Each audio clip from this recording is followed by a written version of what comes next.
RAB 7 থেকে আজকে একটি গোপন তথ্যের ভিত্তিতে জানতে পারি যে বাকুলিয়ার এই এলাকাটাতে একটি ফ্ল্যাট বাসার ভিতরে বেশ কিছু জাল নোট বিক্রি হচ্ছে, এই ধরনের একটা তথ্য পাই। তো সেই তথ্যের ভিত্তিতে আমরা অভিযান পরিচালনা করি এবং এই বিল্ডিংয়ের এই বাসাটা আমরা চেক করি এবং চেক করে সেখানে বিপুল পরিমাণে বিভিন্ন দেশীয় জাল নোট পাই আমরা।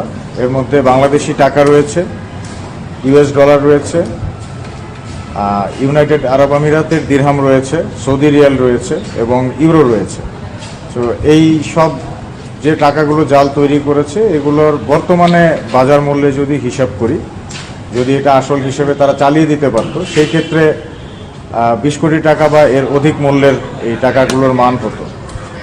তো তাদেরকে জিজ্ঞাসাবাদ করেছি তারা এটা কোথায় থেকে করেছে। সে অন্দরকিল্লার একটা জায়গার নাম বলেছে, একটা দোকানের। আমাদের টিম সেখানে গিয়েছে এবং সেখানকার প্রিন্টার থেকে প্রিন্ট হয়েছে কিনা এটা আমরা তাদেরকে জিজ্ঞাসাবাদ করে পরবর্তীতে নিশ্চিত হতে পারবো। যদি নিশ্চিত হতে পারে সেক্ষেত্রে তাদেরকেও আমরা অ্যারেস্ট করব। এটা একটা বড় সিন্ডিকেট। এই সিন্ডিকেটটা আজকে আপনারা জানেন সকালবেলা সিলেটে এই সিন্ডিকেটের একটা গ্রুপকে ধরা হয়েছে।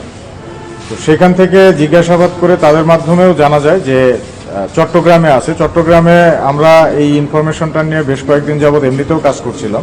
তো ওইটার সাথে দুইটাতে যখন কনফার্ম হওয়ার পর এখানে এসে আমরা এই বাসা সার্চ করি এবং সার্চ করে এটা পেয়েছি। আর ধরা পড়ার পরে একজন অপরাধী বিভিন্ন ধরনের ব্যাখ্যা দিয়ে থাকেন। সে দাবি করছে সে দারাজে দিত, বিভিন্ন ধরনের সে শুটিংয়ের জন্য করেছে, মুভির জন্য। তো যখন তাকে সিনেমা বা নাটকের নাম বলতে বললাম যে কোন সিনেমা আর কোন নাটকে এটা ব্যবহার হয়েছে, সে বলতে পারেনি। তো এই ধরনের অনেক ধরনের লেম এক্সকিউজ আপনার অপরাধীরা দিয়ে থাকে। তো এটা তাকে আমরা অ্যারেস্ট করে আইনানুগ ব্যবস্থা গ্রহণ করছি। পরবর্তীতে বিস্তারিত জিজ্ঞাসাবাদের জন্য যদি রিমান্ডে নিয়ে আসতে চায় পুলিশ, নিয়ে আসলে সেখানে হয়তো আরো ডিটেলস জানা যাবে। বাংলাদেশ ব্যাংকের অনুমতি ছাড়া শুটিং পারপাস হলে কি কেউ এরকম তৈরি করতে পারে? না, কোনো কিছুই আপনি জাল টাকা তো কোনো অবস্থায় তৈরি করতে পারেন না।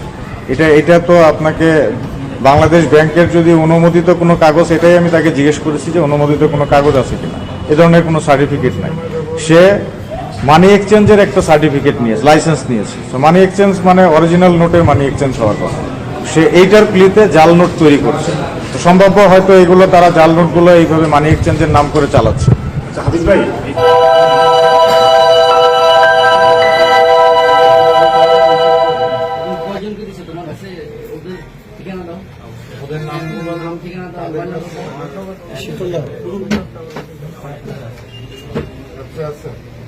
তাদের নাম দিতে হবে তো, মানুষ এই নোট নিয়ে কি করে সেটা তো জানতে হবে। নাটক সিনেমা